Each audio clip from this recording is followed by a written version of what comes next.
WPFW 89.3 for preachers and news and jazz and blues in Washington, D.C. WPFW 89.3 Pacifica 89.3 FM. All right, we are back. We just heard an interesting little jingle made for the station by Lawrence Wheatley. I'm not sure who was with him on that. Lawrence, any idea who was the background singers? I have no clue. Yeah. Yeah. Okay, it wasn't you. No. All right, we are remembering Lawrence Wheatley today. Pianist, composer, poet, and artist who left us a week ago, last Sunday at the age of 73. I'm joined by his son, Lawrence Wheatley, also with Andrew White. Bill Brower is here, Abu Richard Sharif, Peter Muldoon, Lincoln Ross is somewhere around. He's not in the studio, but I know he's hanging here. And we're going to share some more stories and play some more rarities in the Lawrence Wheatley discography. But first, I want to go back to Lawrence Wheatley.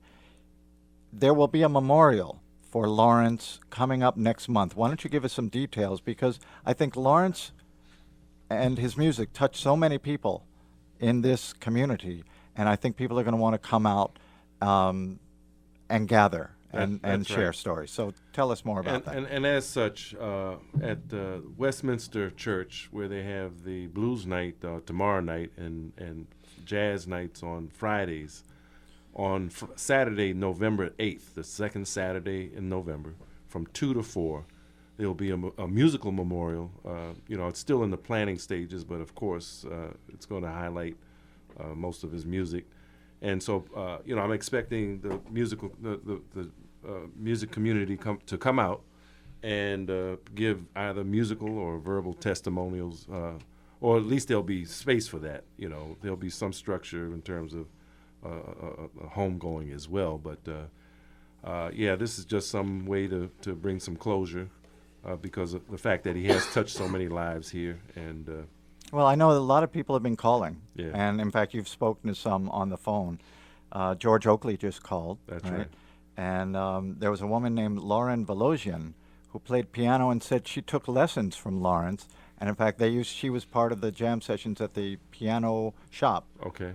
So anyway, there are just people out there whose lives he touched. That's right. So they are all invited to come out on November 8th at Westminster Church.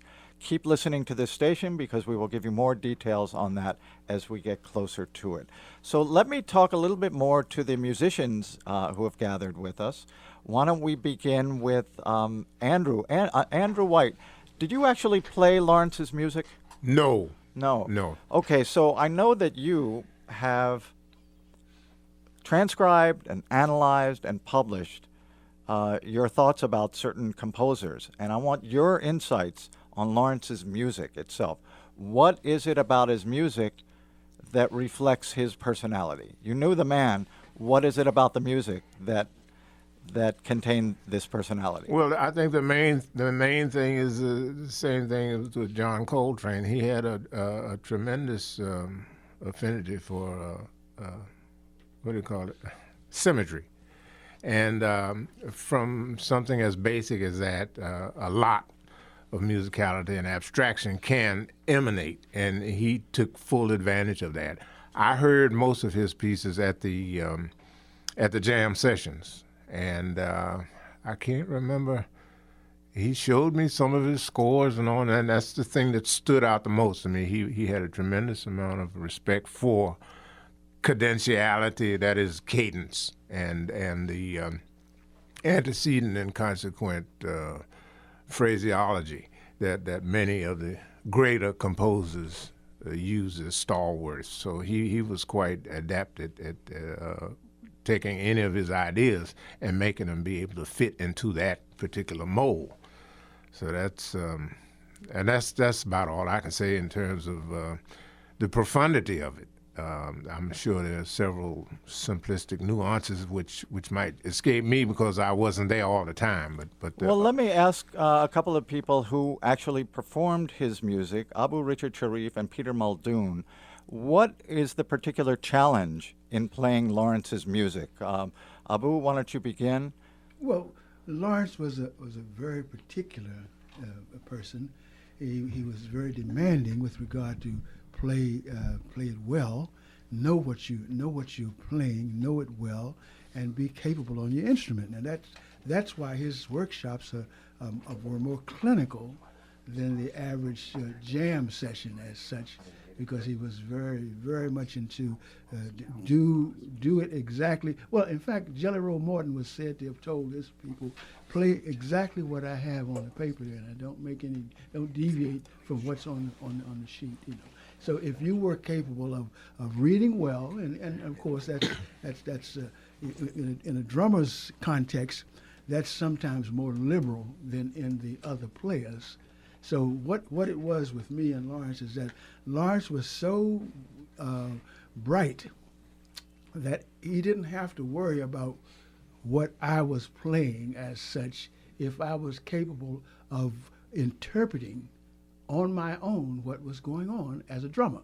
But is there a right way to interpret and a wrong way? Well, there is always a right and wrong, but right and wrong is sometimes a matter of opinion as such. So what we're talking about is whether or not you are playing as written, as we're talking about classical music, and it's all no deviation, or we're talking about what jazz is. Jazz is a combination. In fact, this is why I said a few minutes ago that I thought Lawrence was Islamic, and that we won't even go any further with that because that's the biggest argument that you can get involved in. But the word jazz itself can be found in the Arabic language as a word that means improvisation, jazi.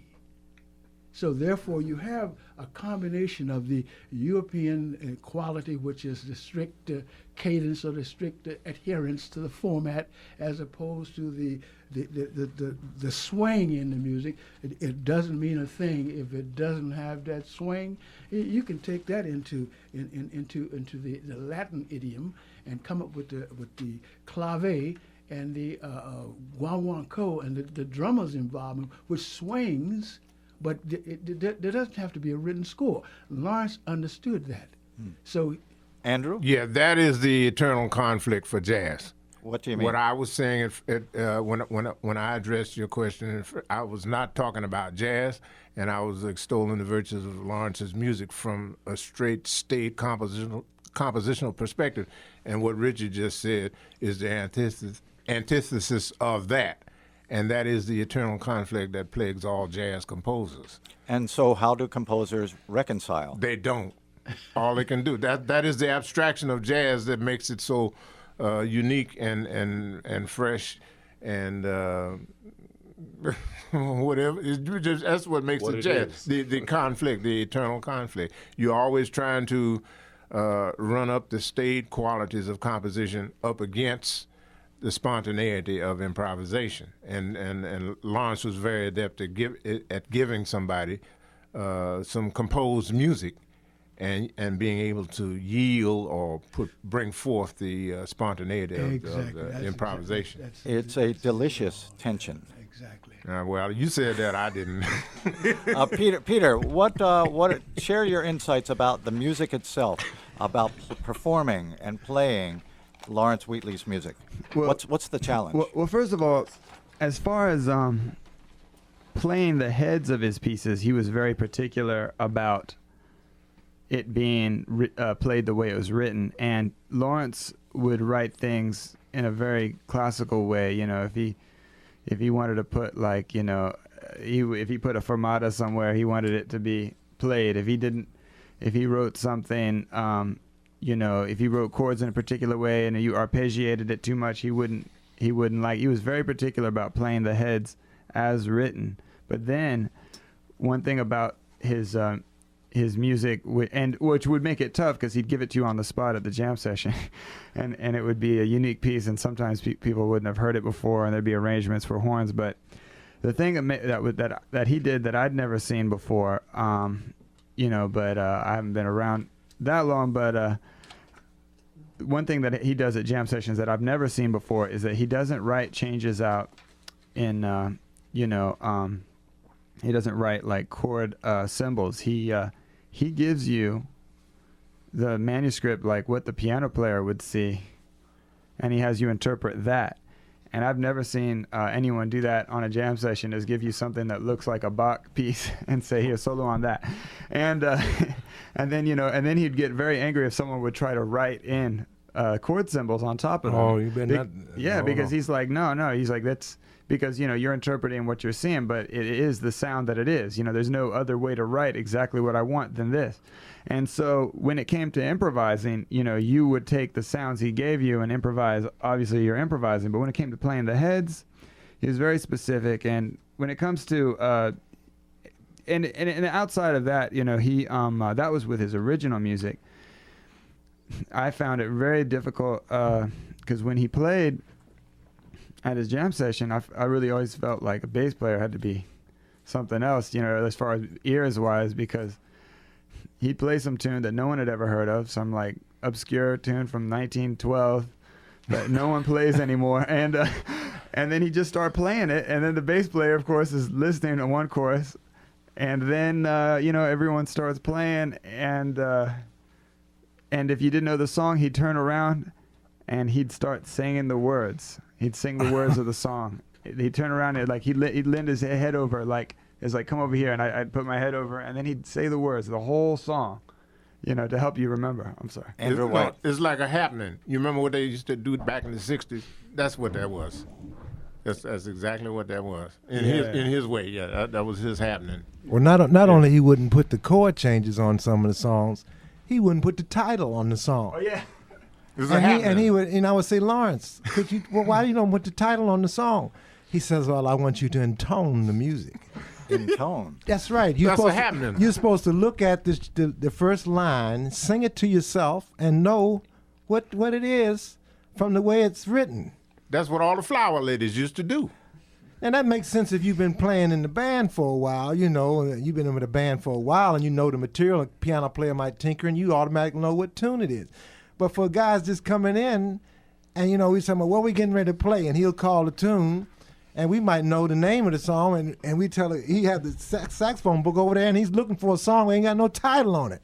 So You're too young to know about flower ladies, right? Well, I don't know. But that's what is happening. Yeah. That's what it was. A lot of cats do that, because nothing rivals the experience or the experientiality of that kind of encounter, and that's what happeners used to do. So what happened, for example, Lincoln? We've been listening to some selections from the Homemade Jam concert, and this is music written for octet, right? So it's not just a head and blow on it. There's actually some complexity there. So I want to know, what kind of direction did he give the players? You said you didn't have that much of a chance to rehearse, so what kind of direction would he give you? Well, not too much. I mean, like Peter was saying, he expected you to sight read that music, right off the bat there, and his calligraphy wasn't the greatest. You combine that with the fact that, like cats like me, I wear glasses, so I need to be right up on the music, and then I'm a trombone player, and it's a problem with a trombone. If you're not on the right side of the stand, you're trying to look over your bell. You add to that, you in a jam session situation sometime with not enough space and not enough music stands, and cats got the music all on top the bar, all underneath everywhere, man. You trying to see what the hell's going on. That's the happening. That's it. That's the happening. I heard you say earlier you wondered how it worked, but we wondered how it worked. You remember the famous saying that Charles Mingus, somebody said something to Charles Mingus about his band. He says, "You pay me to appear." That's it. You come in there. What you get is what you get. That's right. And that's happening. Lastly, I'd like to pay Lawrence an ultimate compliment. Yeah, please do. Yes, because he was the greatest teachers are the ones who also learn from their students, and I'm talking about people like Dizzy Gillespie who learned from Chano Pozo, And that's the kind of relationship I've had with Lawrence over the years. Can you give us an example of something that he might have learned? It goes back to just what I said a few minutes ago when I was talking about the spontaneity or the rhythm section being involved in jazzy or improvisation, even though the score is there. I've read somewhere where the drummer's part normally is and this doesn't have to be true in all cases, is a glorified guide sheet. That is, you know the tune, and they may want you to splash here and bump there and roll here, but not every note followed like Ferdinand Gellero said. I want you to read this exactly the way I've got it written and don't deviate from the script at all. That's all I'm saying about Lawrence. I would look at Lawrence's script and I'd say, well, if I follow that, it's gonna tighten it's gonna make me a little too tight sometimes if I follow it exactly the way that he has it written, or my reading chops are not as good as they should be with regard to what he has written there. But can we get along if I just get along or just go along with it to the extent that I can and improvise as I see fit? And he never bothered me with regard to that, because what I am is a primitive drummer also, and my work can be involved with Lawrence or any writer's involvement as a free-form artist, as the Art Ensemble of Chicago, as AIR, as so many people have proven to us that this can be done in so many ways other than the way that we have been normally doing it. Andrew White. Yeah, that's a commercial for a book I wrote about 20 years ago called My Views on Jazz Arranging. I have a section in there that deals with drum psychology and the very type of parts that Richard is talking about, not being able to write and to write, the melding of the two. About 3 pages in that book take care of that. Did Lawrence Wheatley play anything other than the piano? I don't know. He had this African bow harp over his house, and he used to pluck out these little melodies on that. Have you've seen one of those? Yeah.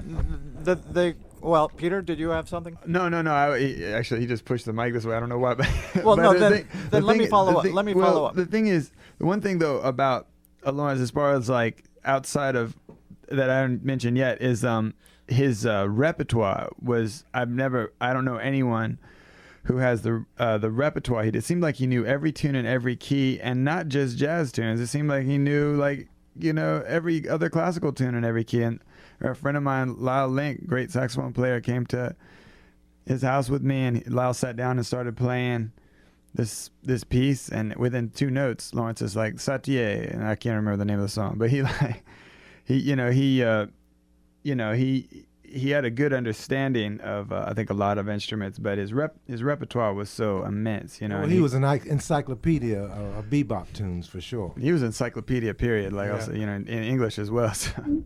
Well, it's true that if you were to just look at a photograph of Lawrence, you would often see the beret and the sunglasses, and you might assume that he's strictly a bebop player. And then you would hear him one afternoon, and he'd be pulling out the stride piano thing, or he'd be playing obscure tunes from the 30s and 40s, rather than just the bebop classics.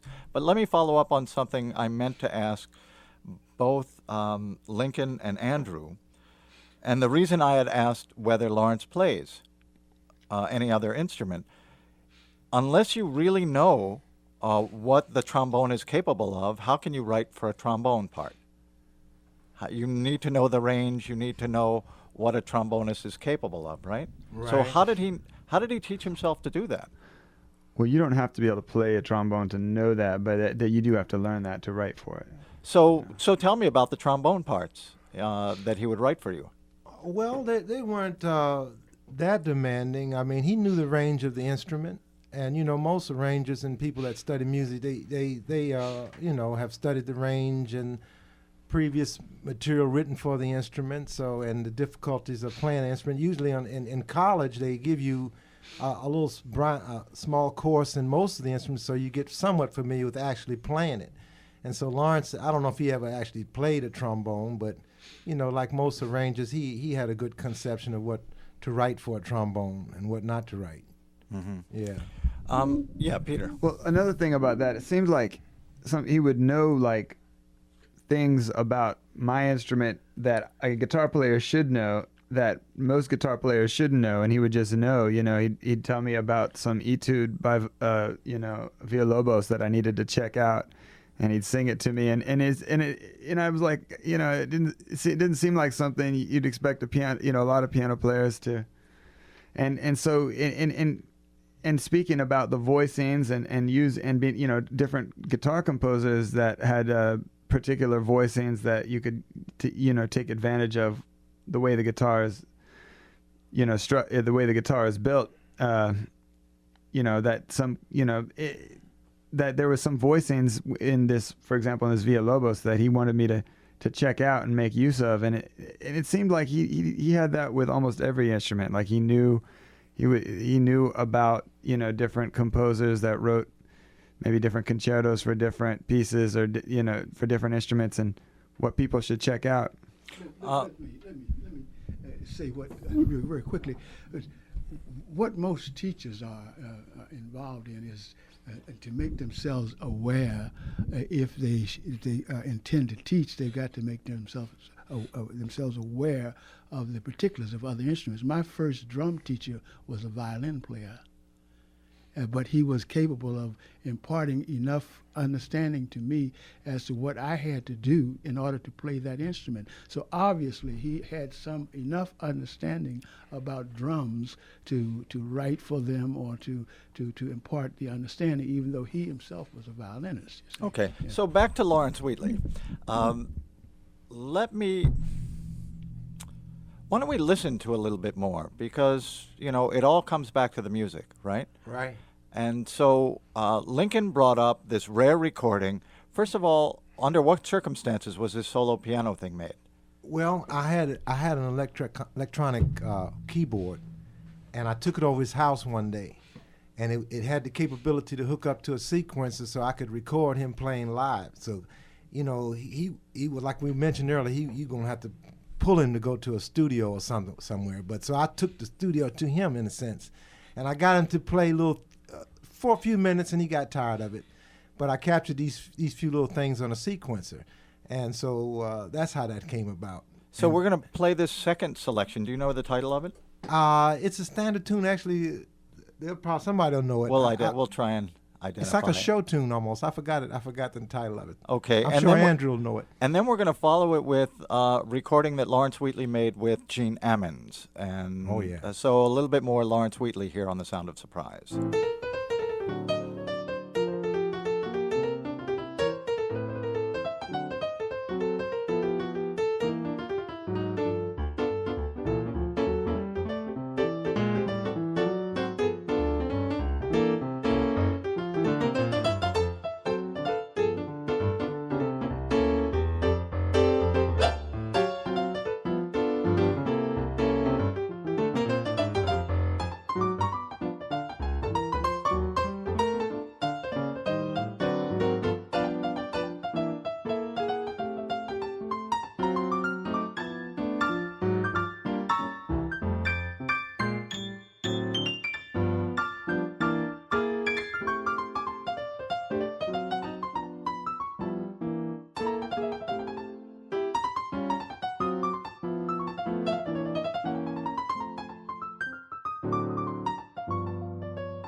That's a piece under the leadership of Gene Ammons.